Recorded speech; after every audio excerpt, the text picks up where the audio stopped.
30 years ago, we used to have a fire. Maybe we put our mask on, maybe we wouldn't. We would take it off as soon as we could. Some of the older guys never even used a face piece or a breathing apparatus. You were salty if you could take the smoke. After a fire, I'd go back to quarters, you'd be coughing up black phlegm. You blow your nose, black. You could smell the fire for days on end every time you took a shower. And then you'd get another fire and the whole process would start over again. As a former Boston firefighter and an occupational medicine doc for the fire department, I realized being a Boston firefighter to me is the best occupation out there. Unfortunately, there's a tremendous amount of health risk. Too many Boston firefighters develop occupation-related cancer because of their exposure in the firehouse and on the fire ground.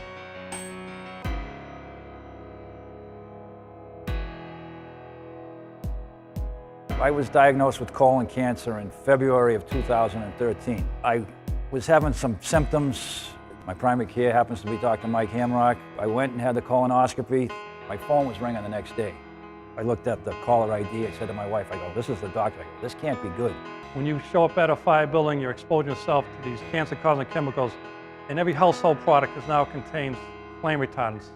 And when they combust, they give off these dangerous cancer-causing chemicals that you inhale, absorb through the skin. Is there a connection? There has to be. Because if I know equal amount of people on the street, my friends and neighbors, and none of them are dying of cancer, and I know half a dozen guys in the job that are dying of cancer. I was lucky, they found mine early. I have that in the back of mine all the time because if I had waited, I'd be on my way to my deathbed right now. I can guarantee you that. There's so many guys that died way too young on this job from cancer. Johnny Fogarty, John Kenny. Frankie Flynn for me. Frankie Flynn. I got hired with him. A real good guy. When I swear in a new firefighter in this city, they're there to protect us as firefighters, but also we're there to protect them for doing their job, and we have to do a better job than that. Far too many firefighters, both active and retirees, are coming down with cancer, and their parents, and their fathers and sons and daughters and brothers, and we have a responsibility to protect them. Our members understand it now. It's the young guys, it's the middle-aged guys, it's even the older guys. We all understand that we're burying our friends. There's no silver bullet here. There's not one issue that's going to make this go away. It's a culmination of everything working together, which will help reduce the cancer rates in the Boston Fire Department. You know, the general public thinks, oh, it's a dangerous job. It's a dangerous job because we're running into burning buildings. You're going to know more people that die of cancer from this job than die from running into a burning building. You can go in that kitchen right now. Someone in that kitchen is a good chance is going to come down with cancer. Can you help reduce those chances? Yes.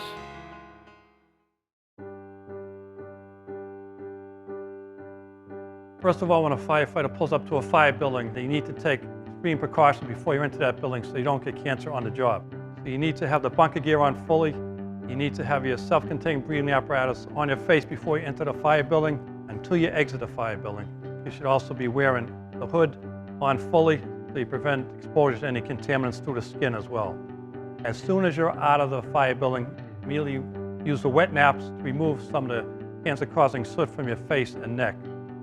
Firefighters should also do a brief decon of the gear to get rid of some of the particulates from the gear before they go back to the firehouse. Once the firefighters are back at the firehouse, they should shower within an hour to further remove any of the dangerous cancer-causing chemicals to the skin. Make sure that your bunker gear is washed on a regular basis so they don't keep on exposing themselves to the cancer-causing chemicals on the bunker gear. We encourage firefighters to do a workout within 24 hours after the fire to help expedite some of these cancer-causing chemicals through the sweat. We also encourage firefighters to participate in our O2X Human Performance Program. O2X is a human performance company. We focus on health, wellness, development, to develop everybody into tactical athletes. We take our 5 pillars: conditioning, nutrition, stress, sleep, and resilience. Resilience being the ability to bounce back. From nutrition, understanding that there's a proper amount of fuel that you need to put in your body to give you the energy levels to perform at your job. And then conditioning, rehabilitation, understand that there's demands on your body due to the nature of the job, and get ahead of them. Sleep, and that's where you recover and regenerate. And then of course stress. how to mitigate that stress, and how to get yourself back in the zone to perform at high levels over time. That's the tactical athlete part of this. There's a lot of things we have to do to be able to meet our mission. You know, if that day came where you had to drag 20 of your buddies out of a building, then you were prepared to do that. About a lifestyle, trying to make you better at home, better at work, better eater, better sleeper. You'll be better for these guys when the time comes.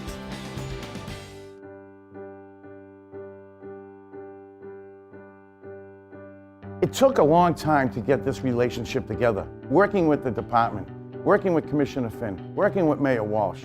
We're going to beat cancer. We're going to solve this problem in the fire service. Having this relationship certainly is beneficial, keeping the people of the city safe, but also making sure the people that protect our city are safe as well. We do have the tools. We have an unprecedented time right now. Now it's up to you to make sure that you do your part. Enjoy what you have right now, respect what you have, do the right thing, because we want you to go home at night, and we want you to retire and enjoy your family and your grandkids. You. No, these young guys, they're all buff. They're all like this. They're all working out all the time. That's the outside of their body. Pay attention to the inside of your body.